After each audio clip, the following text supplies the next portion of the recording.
کیونکہ اس مہینے کی تعظیم تکریم کرنے کا مقصد یہ ہے کہ اس کے اندر جتنا ہو سکتے ہیں اپنے گناہوں یعنی کہ گناہ کرنے سے بچنا ہے، گناہوں سے بچنا ہے۔ تو اس مہینے کی تعظیم و تکریم کی وجہ سے بندہ جب اپنے آپ کو گناہوں سے بچتا ہے تو پھر اس مہینے کی تعظیم و تکریم کے جو فیض و برکات ہے، رحمتیں ہیں، تو اسے حاصل بھی ہوتے ہیں۔ اور ماہ رجب المرجب کا جو فضیلت والا مہینہ ہے، یہ حرمت والا مہینہ ہے۔ حالانکہ سال کے 12 مہینے ہیں، سال کے 12 مہینوں میں جو فضیلت والے، جو حرمت والے جو مہینے ہیں، جس کے اندر یہ کہا جاتا ہے کہ ماہ رجب ہے، ماہ شعبان ہے، اور ماہ رمضان المبارک ہے، ماہ ذوالقعدہ، یہ 4 مہینے بھی کہا جاتا ہے۔ اور یہ بھی کہا جاتا ہے کہ ماہ محرم کا یہ مہینہ بھی حرمت والا مہینہ ہے۔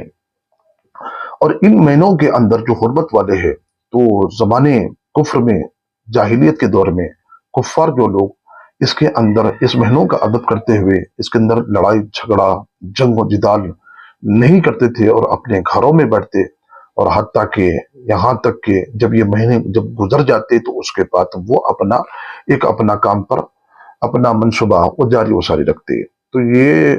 کفار جو لوگ ہوتے ہیں جو یہ مہینوں کا جب ادب کیا کرتے تھے، تو ہم تو مسلمان ہیں، تو ہمیں مسلمان کے لیے ایک لازم اور ضروری ہے کہ پھر اس مہینے کے اندر اس مہینے کا ادب و احترام کرنا ہمارے لیے لازم اور ضروری ہے۔ رجب جو ہے، جو را ہے، جیم ہے، با ہے، را سے رحمت الہی خدا کی، اور جیم سے بندے کے جو جرم ہوتے ہیں، اور با سے جو بھلائی ہے، برکتیں ہیں، اچھائیاں جو ہے۔ تو اس میں جو بندہ جب اپنے جرموں کا اقرار کرتا ہے، اپنے گناہوں کا اعتراف کرتا ہے، اپنا محاسبہ کرتا ہے، اور خدائے پروردگار عالم کی رحمت اس کو حاصل ہوتی ہے، اور اپنے گناہوں سے جب توبہ کرتا ہے تو اللہ اسے اپنی رحمتیں برکتیں اسے بھی عطا فرماتا ہے، اس کے گناہوں کو بخش دیتا ہے، اس کے جرموں کو بخش دیتا ہے۔ کیونکہ اس مہینے کے اندر جو بندہ اپنے جو جرم اور اپنے گناہوں کا جب اعتراف کرتا ہے، توبہ کرتا ہے، اللہ اس کو رحمتیں عطا کرتا ہے اور بھلائیاں اسے عطا فرماتا ہے، رحمتیں اور برکتیں اسے عطا فرماتا ہے۔ ماہ رجب، جو رجب کا جو لفظ ہے، ایک جنت میں ایک نہر کا نام ہے،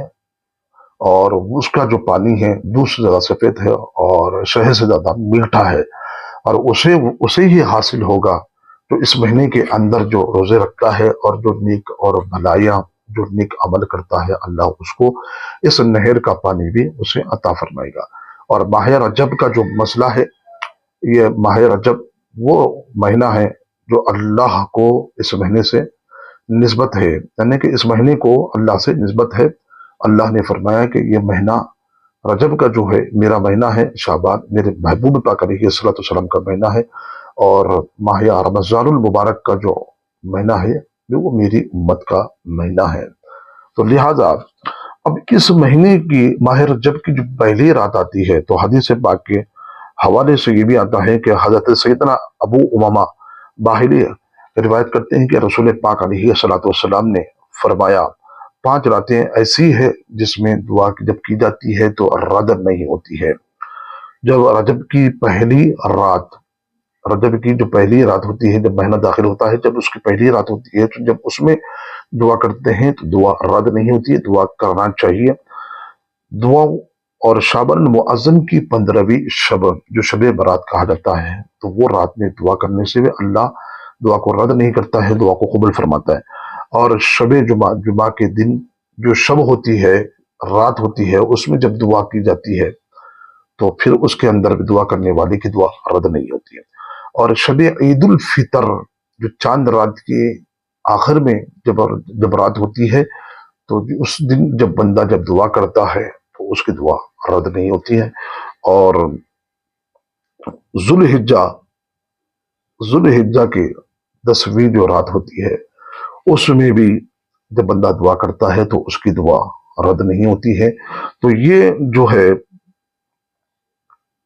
جو یہ 5 راتیں ہیں، اس 5 راتوں میں دعا کا اہتمام کرنا ہے اور دعا کیا کریں۔ اللہ رب العزت ہم سب کو دعا کرنے کی ہمیں توفیق بھی عطا فرمائے، کیونکہ جب ہم دعا کرتے ہیں اللہ ہماری دعاؤں کو قبول فرماتا بھی ہے، اور اس کے بدلے میں اگر کوئی ایسی بہتر اور نعمت اگر ہوتی ہے جو ہم مانگ رہے ہیں اور اس جو ہمیں نہیں ملی ہے لیکن اللہ بہتر جانتا ہے، تو اس کے بدلے میں کوئی عظیم نعمت عطا فرمائے گا جو ہمارے حق میں جو بہتر ہوتی ہے، تو ہمیں ہر وقت دعا کرتے رہنا چاہیے۔ امام سیوطی علیہ رحمت الرضوان ایک حدیث پاک کو نقل کرتے ہیں، سیدنا ابن عباس رضی اللہ تعالیٰ عنہ سے یہ روایت ہے، یعنی کہ جب عید کا دن 10 محرم کا دن ماہ رجب کا پہلا جمعہ اور 15 شعبان اور جمعہ کی رات آتی ہے تو مردے یعنی کہ مرحومین جو رشتہ دار جو ہوتے ہیں جب دنیا سے جب گزر جاتے ہیں، ماں باپ ہو، بھائی ہو، رشتہ دار ہو، دادا ہو، نانی ہو، نانا ہو، جو کوئی بھی رشتہ دار جب دنیا سے گزر جاتے ہیں تو ان کی روحیں اپنی خبروں سے نکل کر اپنے گھروں کے دروازے پر کھڑی ہو جاتی ہے اور کہتی ہے کہ ہمارے طرف سے اس رات صدقہ کریں، صدقہ کر کر ہم پر رحم کریں، اگرچہ روٹی کا ایک لقمہ ہی صحیح، کیونکہ ہم اس کے حاجت مند ہوتے ہیں، وہ اپنے گھر والوں کے کچھ صدقہ کہ وہ حاجت مند ہوتے ہیں، اگر صدقہ نہ پائے تو بڑی حسرت کے ساتھ وہ واپس لوٹ جاتے ہیں۔ تو اس سے یہ ثابت ہوا ہے کہ مسلمانوں کی روحیں ان کے عزیز و اقارب کے گھروں پر آتی ہے اور فریاد کرتی ہے، صدقہ خیرات کے لیے کہتی ہے، کیونکہ ہم اس کے حاجت مند ہیں کہ تم اگر یہ صدقہ خیرات تم کرو گے تو ہمیں اس کا نفع بھی ملے گا، ہمیں ثواب بھی ملے گا۔ تو یہ ہے کہ ماہ رجب کا پہلا جمعہ ہے، شعبان المعظم کی 15ویں شب ہے اور جمعہ کی رات ہے اور 10 محرم کا دن ہے، اور اس کے اندر ان تمام 5 اور عید کا دن ہے، تو ان تمام 5 دنوں میں مسلمانوں کی روحیں آتی ہے اور فریاد کرتی ہے صدقہ خیرات کے لیے، دعاؤں کے لیے، مغفرت کے لیے، تو وہ حاجت مند ہوتے ہیں۔ تو لہٰذا ہم کو چاہیے کہ ماہ رجب المرجب کے مہینے میں ہو یا شعبان معظم کے ہو یا 10 محرم کے دن ہو یا عید کے دن ہو، یہ تمام کے تمام یہ مرحومین جو گزر چکے ہیں وہ ہمارے گھروں کو آتے ہیں، فریاد کرتے ہیں، ہم ان کا بھی خیال کریں اور ان کے لیے دعائے خیر بھی کریں اور ان کے لیے صدقہ خیرات بھی کریں، اور چاہے ایک روٹی کا لقمہ ہی کیوں نہ ہو تو ان کے ایصال ثواب کے لیے ان کے لیے صدقہ کریں، تو وہ فائدہ ان کو پہنچتا بھی ہے اور وہ خوش و خرم بھی ہوتے ہیں۔ اور جب تم یہ عمل کرو گے تو اللہ رب العزت تمہیں بھی اس عمل کی برکت بھی تمہیں عطا فرمائے گا۔ اللہ رب العزت سے دعا ہے کہ پروردگار ہمیں ماہ رجب المرجب کے مہینے کے فیوز و جو برکات ہیں ہمیں عطا فرمائے اور اس پر عمل کرنے کی ہمیں توفیق بھی ہمیں عطا فرمائے۔